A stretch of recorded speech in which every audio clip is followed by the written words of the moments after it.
everybody, it's Cathryn here from Ghana Made, and welcome to another episode of Find Your Way Back, where I'll be interviewing amazing individuals from the diaspora that have moved back to Ghana.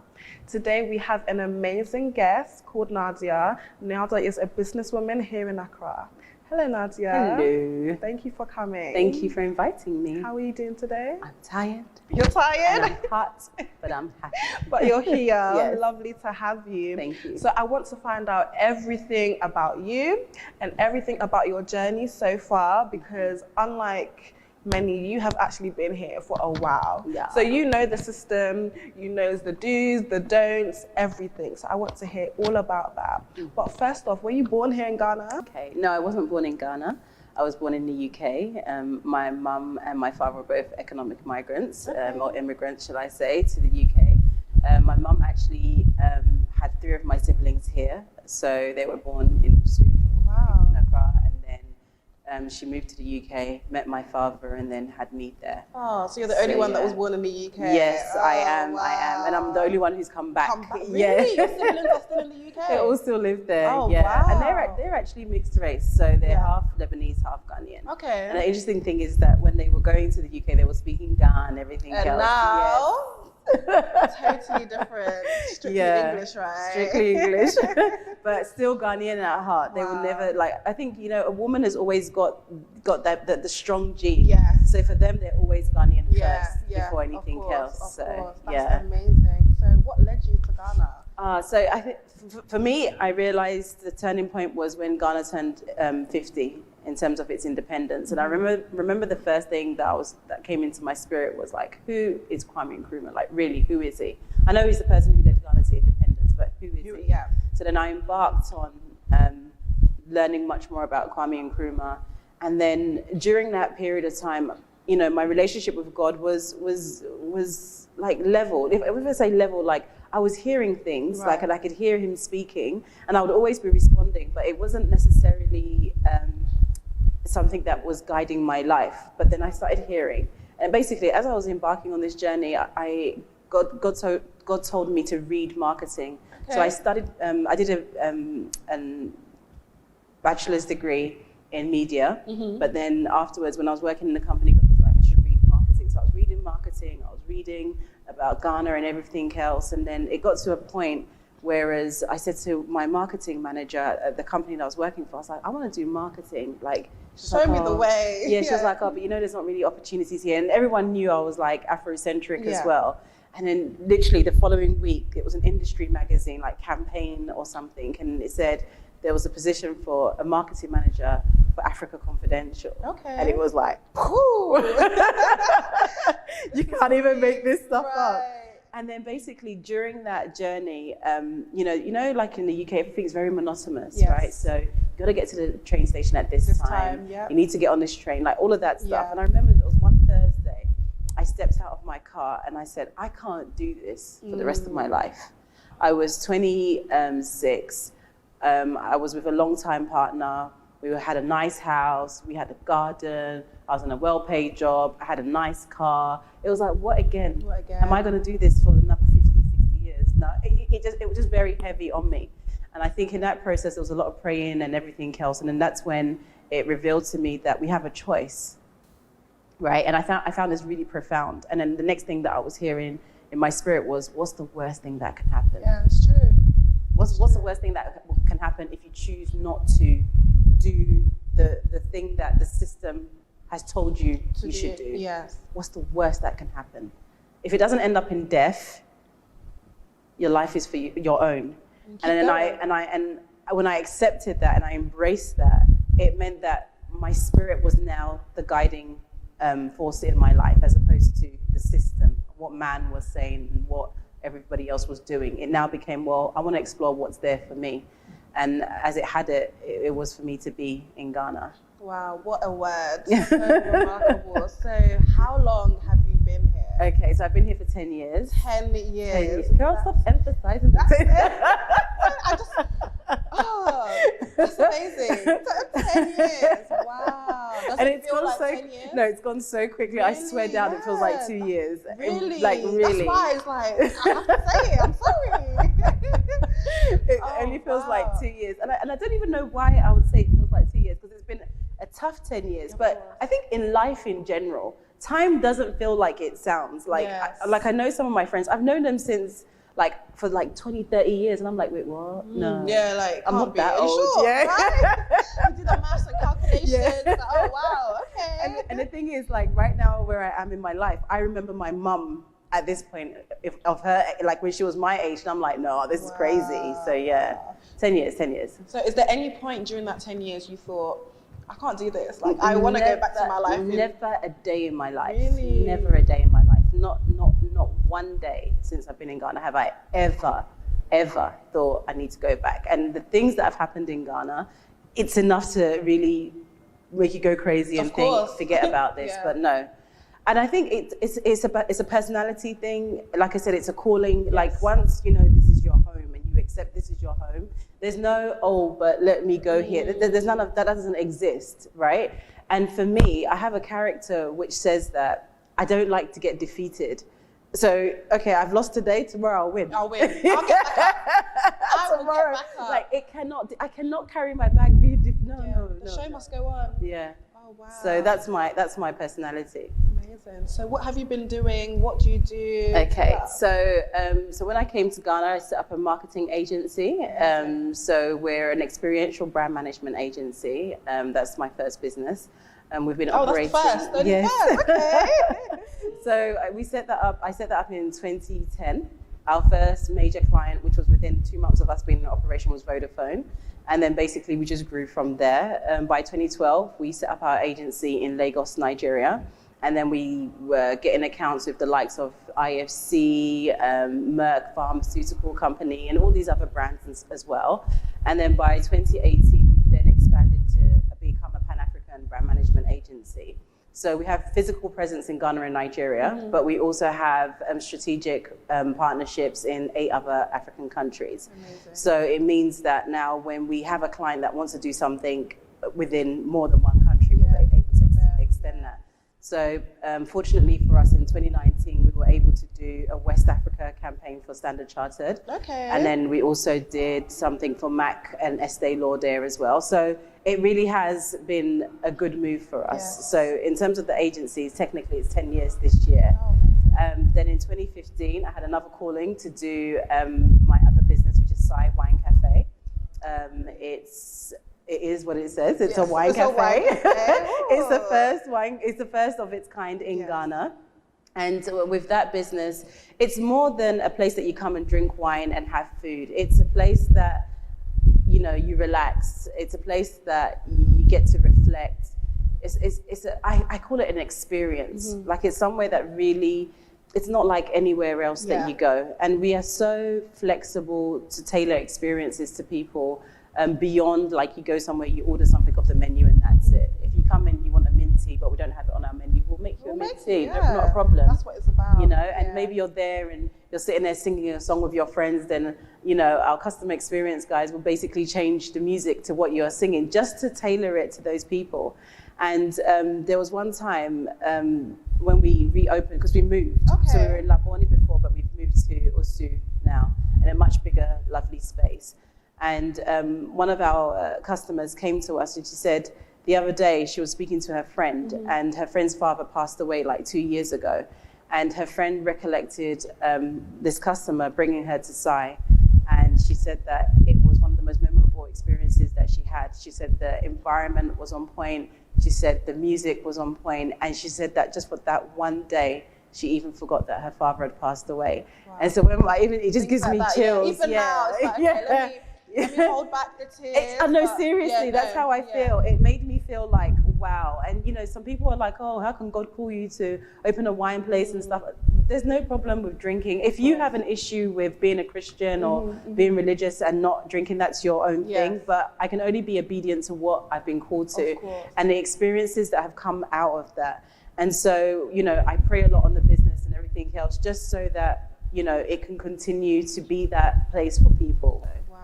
So I have those 2 businesses, and then I'm also an executive secretary of the Ghana-Nigeria Business Council. What don't you do? In terms of trade between Ghana and Nigeria, and encouraging more Ghanaians to do business in Nigeria, and Nigerians supporting them, the ones that are here in Ghana. And then I'm also the vice chair of the National Hospitality Association for Ghana, which was set up earlier this year due to the COVID. Okay. And it's basically looking out for the hospitality industry and looking at how we can raise our standards and make it much more, let us be more accountable. Right. And then also give our customers more. And then also I'm on the board of the Hasbra Professionals Network, which is something which a lady called Christabel Dadzi basically founded a few years back. Nearly 10 years ago she founded it, and it's basically about diasporans coming together and having a support network here in Ghana. Which is key. Exactly. She does amazing. The organization's amazing. Wow. So yeah. Look into that. So all these things you do, Nadia, how do you find the time? And I'm a mother. And you're a mother, superwoman. I don't know how mums do it. Honestly, superwoman. He's got an amazing dad that helps, so that's the But thing. you must also have an amazing team as well, because there's how do you do it? Yeah. How do I do it? It's God's grace. No, seriously, it's God's grace, and it is about the right people being there. And I think the things that we do and the level that we do it at really pushes my team. Yeah. So to be honest with you, I had a lot of people who've got the best intentions that have ended up falling out simply because the pressure is too much. And it's always a question of what they think is good enough and it's not. So then it's like, well, I'm trying my best, and you're constantly being told, but your best is not good enough. It's not good enough, but hey, don't worry, we've got another chance to try again. And for them, it becomes more than a job. It becomes a whole personality, sleeping issue and everything, and then after sometimes it weighs in on them, like, is this worth it? But for me, I feel like these are the transformational experiences that they need to have in order to be a better version of themselves. But you can't force anyone to embark on that. But over the years, we've had a fantastic team to carry us through to where we are today. That's amazing. So when you got here, did you have someone that you could rely on, someone to show you around, or was it all you? No. It was all me. It was like my mum came to Ghana. So my mum has always been building the house all this while. And then when I had the call and I said, I'm going to Ghana, she was like, how can you leave me in the UK? So she was like, that's not happening. So she came, and at that time I had my son with me. So she was assisting me and everything else. And then, like I said, it just got to a point that I had to say, between us as a family, that maybe it'll be better for my son to be in the UK in terms of social activities and things like that. And then it's just been God and I. And I've got a good network of, I've got my spiritual sisters in the UK that I speak to a lot. So I speak to them a lot. And in your journey in life, you realize it's not everybody that you need to speak to. It's not everybody that you need to share things with or anything like that. Because you know what God is telling you, so you just need to focus on that. And too many voices. Exactly. It's not good. Exactly. And not only that, a lot of people will question what you're doing, but why they don't see the end. Only God sees the end. So, of course. Wow. So what are 2 things you love about Ghana? If Ghana. You could pick, there's one. Ghana. Because Ghana is all encompassing. Ghana is the people. Yes. Ghana is our culture. I'm so proud. I'm really sorry. Whenever I talk about Ghana, if anyone asks, I get very emotional. Because we've come a long way. I understand. And it's such a beautiful country. Our people are so beautiful. They're hardworking. The culture, it's so vibrant. It's so symbolic. It's loaded. It's historic. It's everything. There's a story behind everything. I love that. I love the sun. Yes. I love waking up every day. It's good for our melanin. I just love waking up every day knowing that I've got another chance to start again. Even if there's a grey sky for 2 days, you can manage it. Because those are your down days when you just say, you know what, relax today. It also changes your pace. Yes. But the sun, you're just like, oh, I love this. This is life. Yeah. Even if I'm not winning at work, even if I'm not winning in my relationship today, the sun is shining. And that does something to us, It makes a difference. And the landscape. Yeah. We've got some beautiful beaches in Ghana. I love the mountains as well. We've got Akropong, just some beautiful mountainous areas that you really get to take in nature. the food. Oh yeah, we cannot forget the food. You can't forget the food. I remember one time I was working in Oxford Street in the UK, and I was craving wache like something. Where and are I you was gonna like, get that from? I was going Where to would you Marks get and that from? Spencer's, like, why am I looking at baked potato with cheese and baked beans? Like, I need some wache in my life. Wow, so is that your favorite dish? Not really, but that day I was craving Yeah, you were it. craving it. What's your favorite dish? I don't know. You don't know? I'm a fufu, to be honest with you. That's Fufu me. with palm nut soup Oh, with lots and lots of okra inside it. Oh my gosh. can't go wrong with fufu. Just love the fact that, Ghana's really blessed, huh? Yes. It's a blessed nation. Like, no matter what anybody says about it, we're a blessed nation. Of course. And there's been many testimonies and prophecies about Ghana and things like that. But even if you just look at how we're positioned, if you just look at the blessings that we have as a nation right now, as a president, that we have as a president, and all the things that happen to Ghana, this small 28 to 30 million country in the whole continent. Small country. Yeah, we're really a force to reckon with. Yes. And I feel like once you're in the system and then you're integrated and you're in the spirit of Ghana, you embody that blessing. You embody that fighting. You embody all of it. Yeah. And which allows you to go on. So when you ask me two things that I love about Ghana, one is Ghana. That's good enough. That is good enough. And I think that's it. Everything about it. That's amazing. And I love the fact that people outside of Ghana recognize how great the nation is, and they want to come here, even though they have no connection to Ghana whatsoever. It's Ghana. Like, Ghana is the most like talked about country nowadays, and I'm actually happy to be from Ghana. I can't Do you know? wait. Yeah, like, I'm blessed. I wouldn't want. Back in the day in the UK, it's like no one really wanted to speak with their chest. Exactly. Africa wasn't really cool. Exactly. It was about the Caribbean. Yes. But now, no. Yes. Now everything Ghana, everything Africa. Exactly. Amazing. Exactly. And it's so beautiful that we're at the forefront of that, with our brothers Nigeria. Like, it's so like, when I was bringing my son to Ghana, one of the reasons why I did it was, like, I wanted him to understand what it meant to be a Ghanaian. Because I went on a journey in the UK, because I was born and raised, like, even though I was born in Plaistow, we ended up moving to Chadwell Heath, which is Essex. Yeah. And at that time, pure white. Like, we were the only black people who had a house, like, for about 3 or 4 roads. Everything was white. My school was predominantly white. And it was only until my sister took me to Carnival, Notting Hill Carnival. Then I saw black people in their essence. And I was like, until then, I was putting towels on my head and pretending I was brushing a long hair. Yeah, because I couldn't identify what it meant to be black. I was identifying my white friends. Blonde hair, exactly. So how best can I get to that? But I couldn't, but I was trying my best to. So I didn't want my son to go through that. And I wanted him to understand what it meant to be a black African boy. Of course. So him being in Ghana and everything else, for me, that was really important. And it pays off now. Yes. So he goes to school in Essex. And funny enough, his friends. Exactly. Yeah. And funny enough, all of his friends, like I said to him, where are your friends from? And they were like, he was like, Ghana, Nigeria, Jamaica. And I was like, that was never going to happen before. Yeah. Because it was like, I'm British. That's what you would have said. True. But now they're embracing that culture, their identity of their parents. Yes. And that for me is what we need to happen. Of course. It's really Definitely. important.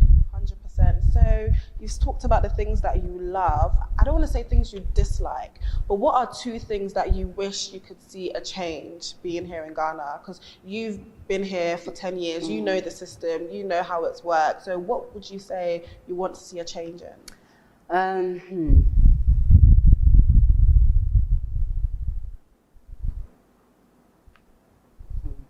I would say the education system. Right. I think as Africans, beyond even Ghana, I think as Africans, we need to be bold enough to write our own stories, to write our own materials, to decide what we want to tell future generations. But I feel like right now it's still hinged on what the Western economies and Western worlds are doing. Yes.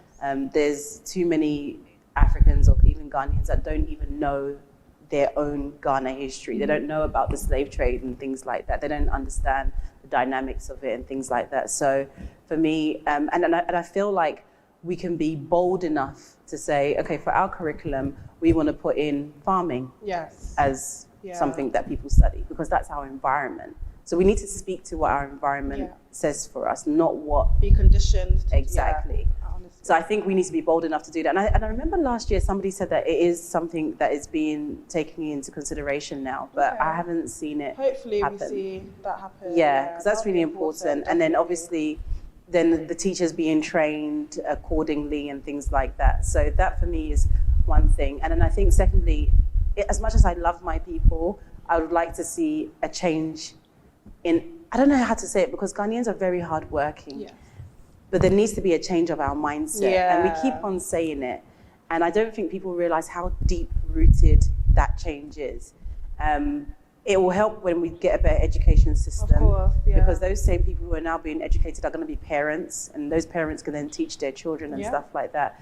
But right now, I think our biggest epidemic is the mindset of the people. It's just so messed up. It's not even funny, to be really honest with you. It's not even funny. And the thing is with Ghanaians is that we are aggressive, yet we're so forgiving. So that's the passive aggressive element of Ghanaians. So we allow people to get away with things that they shouldn't. Oh, it's okay. Oh, it's okay. But that "oh, it's okay" plus the lack of education is fostering bad. Like you're fostering bad people in the system. Of course. Because it means that if I do something, there's no change. You're gonna get away with it, right? Exactly. Yeah. And then so then everything goes out of the window from there. Wow. So so that's one of the biggest challenges and things that I'd love to see change. So with everything that you said, how do you intend on making a change then with all that you do? Because you do so much. So what I do with my workplace is that I'm available. So first of all, we have like an open office style, which is not traditional in Ghana, because you have everything's very hierarchical. Yes, so you go through this person, you get to that person. Exactly. So if my team, I try to keep my office door open as much as I can, and I'm available for them to speak to me. So that's the first thing that I try to do, that I do. Not that I try to do, that I do. The second thing is that I interview in a different way. I try to understand more about one's family structure before talking about work, because you get to quickly realize that how things are going at home will impact what happens at work. You'll find a girl who's actually maybe 22 and she's the breadwinner for a family of 5, including her parents. You'll find that maybe someone lives far. You know, all of these different things. You have to take all of those things into consideration. And then the most important thing is to understand what they want for themselves and work with them to achieve that. So I was telling some of my staff earlier that what we were used to do at our agency is that when we get staff that would come in, it was like, maybe they're with us 6 months to a year, you can see they're committed. Okay, what do you want to do? You want to do further education, so on and so forth. Then there'll be us basically helping them raise more money, whether giving them overtime and things like that, so that they can then go on a course. And if they get to that course, we'll pay 50% of it, and then basically give them opportunities thereafter, the words for them to now be exposed. So we did that for a few of our staff. Sometimes it works to your benefit, sometimes it doesn't. For me, I realized that not everyone's going to stay with us forever. So when you're leaving, I want to make sure that you leave our companies at a better place than what you did when you came in. Exactly. So we do that for our staff as well. And then there's a lot of mentoring. In terms of taking them through things. Do you understand this? Reading materials, sitting down with them.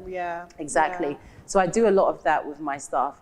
Some people take and they get it and they run with it. And I've got so many success stories from that. There was a young girl that was working with us, and they really go through it. And then she ended up, when she finished work, she got a job at the British Council, and she's been there now for the last 8 years, and she's just rising through the ranks. And just about a couple of months ago, I went somewhere for the weekend. When I got back, there was a package waiting for me at SAI, and I was like, oh, what's this? And it was basically from this girl. She had personalized a teacup, a holder, and everything for me, and it was just like a thank you message. And she keeps on coming back to say thank you, thank you.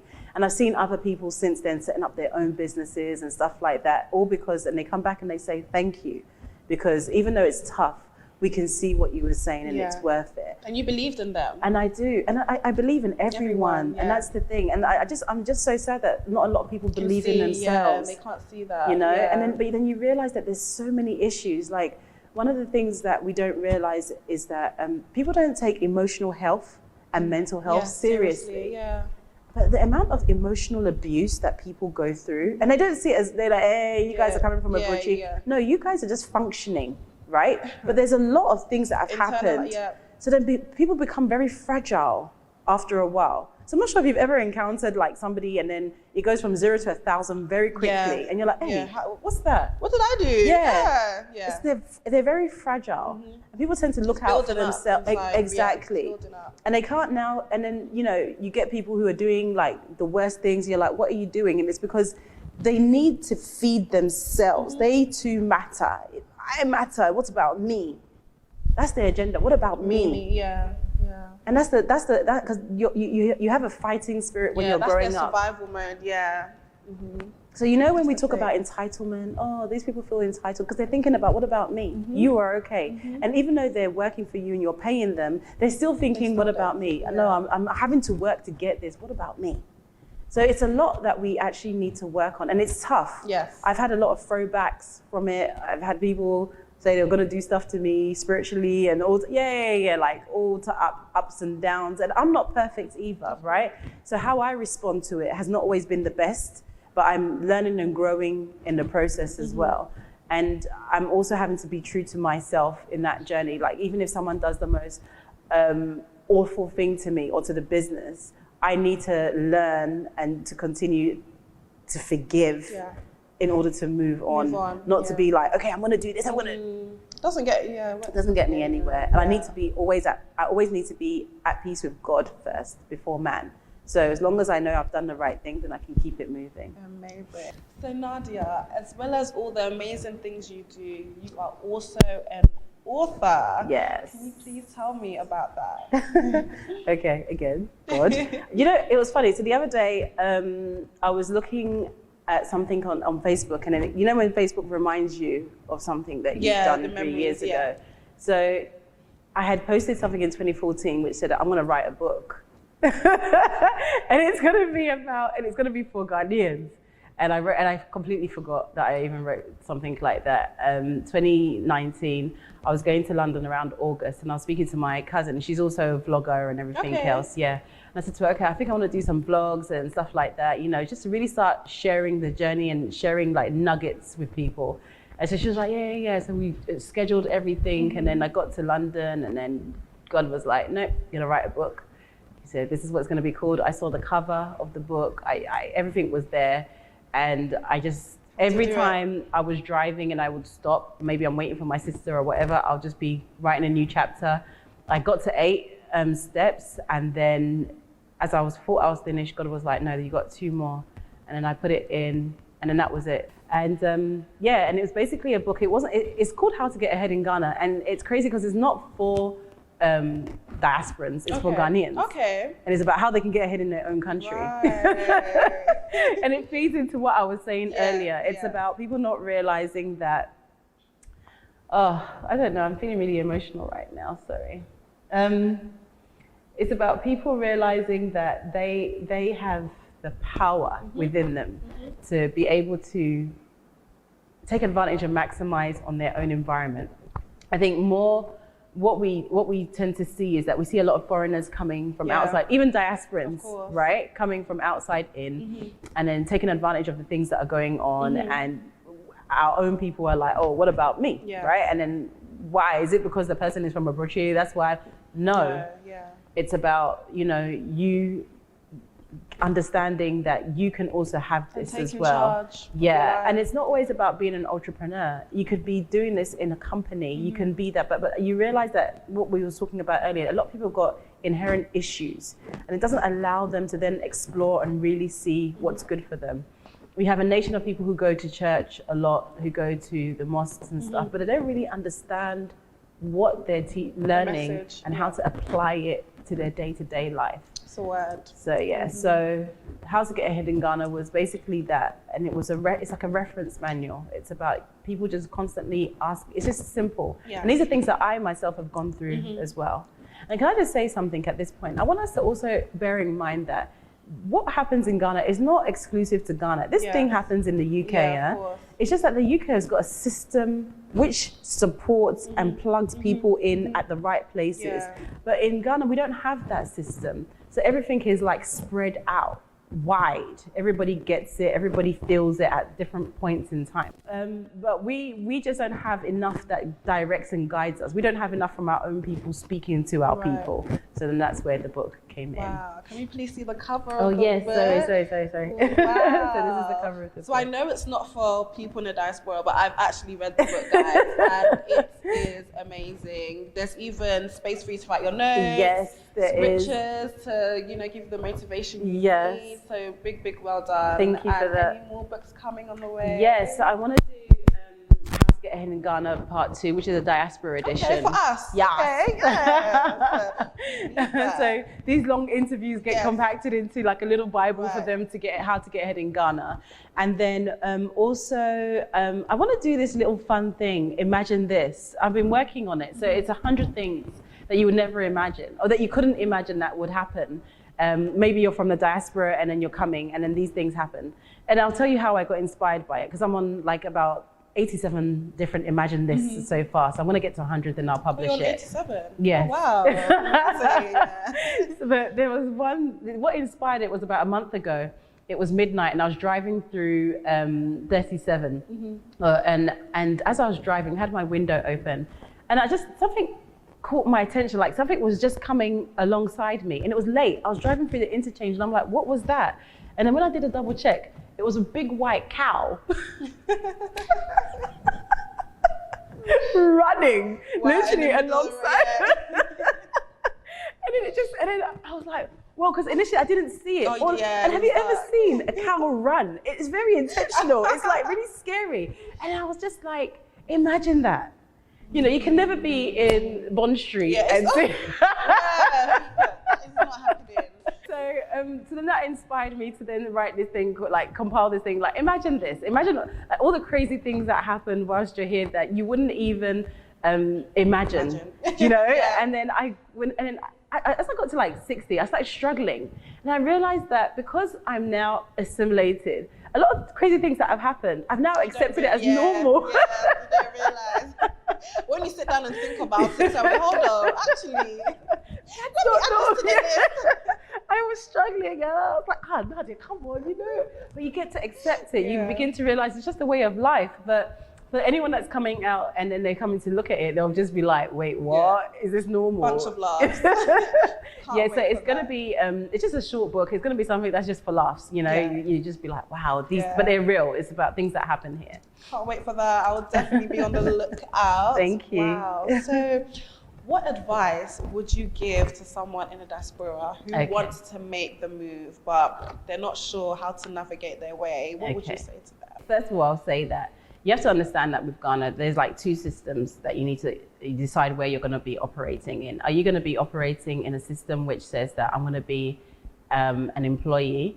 My pay may not be great, or it could be really great if I get to a certain level, but in the meantime, it may not be that great because you'll be regarded as a local in terms of your salary package.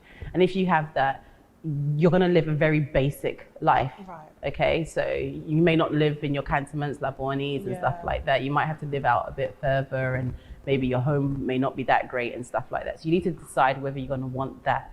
And when the reason why I'm talking about that is because some people come from the UK and they start converting salaries into how much they'll be making, and they'll quickly get to realize that even a one-day salary might be what you get in a month. You got to be okay with that, right? You can't fight that. That's what it is. So that's the first thing. So you decided whether you want to be in that space and live like that. Maybe you'll progress in the ranks over a period of time, or you get a senior management position, whichever happens.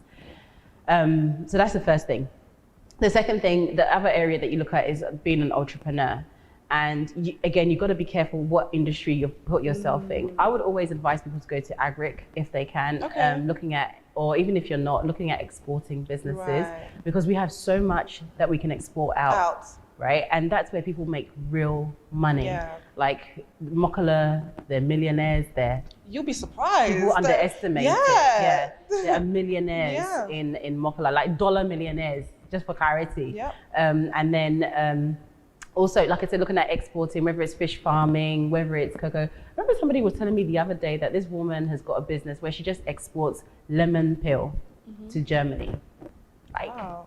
it's a thing. Secondhand clothing is a big thing here. Yes. You know, do you understand? Yes, So yes. sometimes it's not your traditional fancy, Of airy course, fairy, yeah. I want to do this, luxury, that. Because those luxury people, they won't necessarily guarantee you your money. Come down to the masses. It's the Ghanaians that have really got money. It's the Ghanaians that want experience. It's the Ghanaians that want things, right? And then look out. What does China want? Because right now we have a cashew epidemic right now. Because Right. we've got so much cashew has been sent out. We're even now getting our cashew from Ivory Coast, right? So look at what does the outside world need and how can I provide for that? And then when you decide to be an entrepreneur and you operate on that level, that's where you get the big money to now go buy your land, to now go build your house, to now go get a nice car, to put your children in good education and things like that. But between a career and being an entrepreneur, they're worlds apart. Yes. It's not seamless because you got to also realize that being an entrepreneur, there's no support. We've got loans that are at 24%. And then with those loans, you need to even have collateral. And they don't take cars and stuff like that. They need to take land or a house as collateral. And then you don't have an overdraft either. Yeah. You struggle with your human resource base as well. You've got to pay your taxes and things like that. And even when you're importing goods into Ghana, like let's just say wines, for example, it incurs an import duty tax of 90% of the invoice value. Really? Yeah. Wow. So, you know, so you take all of these things into consideration, and you got to understand that it takes time. I think Rome wasn't built in a day. exactly, and I think people cannot appreciate that it takes time. Yeah. I remember when I first came to Ghana, people said 5 years. They said to me, they'll give me 5 years. And they said at 5 years, then you've made it. Then you're in Ghana, and I'm like 5 years. No, I'm going to do this in 3 years. Yes. When it clocked to 5 years, I realized what people were saying. Because by now you've got to learn everything in the system. You understand how everything works. And now you railroad, like you're in that track. You now know how to work in the system. It actually takes a long time to learn and to be able to accept certain things. Because if you're coming from the West, you know how you think things should be. So you have to break all of that down, rebuild up and everything else. So I'll definitely say to people that you need to know that you're coming to take your time. Unless you're already coming with money, then you can just get on with it. But when you come with money, get a house, buy a land, try not to rent, don't pay dollars here, dollars there, because you'll waste your money and it wouldn't even be worth it. So I always tell people to invest quickly, be smart about the decisions that they're going to be making in terms of education and all of those kind of things. And just be in it and realize that you have to build your own system. You might have to build your own road.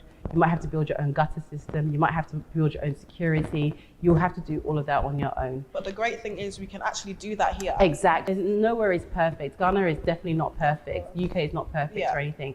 It's just about you choosing your battles and whether this is something that you really want to do. Fighting for it. Exactly. And also respecting that people who are here and they are making it, it's not because it's easy. It really isn't. Sometimes like things can be so bad that you just have to retire. And you know, like life has a certain way of doing things. Like one thing can happen and then somehow everything else is also happening badly.